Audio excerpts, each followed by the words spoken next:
السلام عليكم ورحمة الله وبركاته. وعليكم السلام ورحمة الله. السلام عليكم ورحمة الله وبركاته. وعليكم السلام ورحمة الله. ملكستا جوجتان أدبان دي سلامينا. أنا جي أبو بكر بقلبي كانوا ديك السلامين. يا سلام. إيش يشرف كنا ولادا؟ صح. أبو بكر سؤال بانك ويدينيا وام حي ليلة القدر. ليلة القدر إله وحوليه هي خير من 1000 شهر.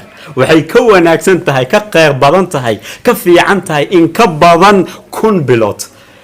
halkeebuu kaga jiraa bisha Ramadaan nabi sallallahu alayhi wasallam ayaa inoo tilmaamay ma sha Allah waa 22ka 23ka 25ka 27ka iyo sidoo kale 29ka maalmaha ka faa'iideysta Allah ku karaameeyo cisiya sharaf ku nolow waxaan muslimiinta ka codsanayaa maadaama uu ku jiro 10ka dambe in aynu i'tikaafka iyo cibaadadaba kor aynu qaadno laban laabmo sidee looga faa'iideysan karaa waxa loogu faa'iideysan karaa waxay tahay inuu qofka uu badiyo ducada ma sha Allah inuu qofku badiyo quraan akhriska inuu salaada ku dadaalo inuu ducada ku dadaalo in dhikriga Ilaahay subhanahu wa ta'ala uu ku dadaalo sadaqada inuu ku dadaalo i'tikaafka dharinta sheegaysa wanaag oo dhan sameeya lagaaga hormarin waa maalmo khayr badan oo loo baahan yahay qofka muuminka inuu u tartamo Ilaahay uu sii dhawaado jaceelkiisa uu sii dhawaado sidoo kale jannada uu kasbado naartan uu ka fogaado dunbigiisan loogu dhaafayo ducada ugu fiican Abu Bakar إن أخريه هبينك اللي تلقى دعاء النبي صلى الله عليه وسلم أي أنو شيء عائشة وحيلة نو محمدو ليلة القدر هدان هلاله محان لها محان أقيا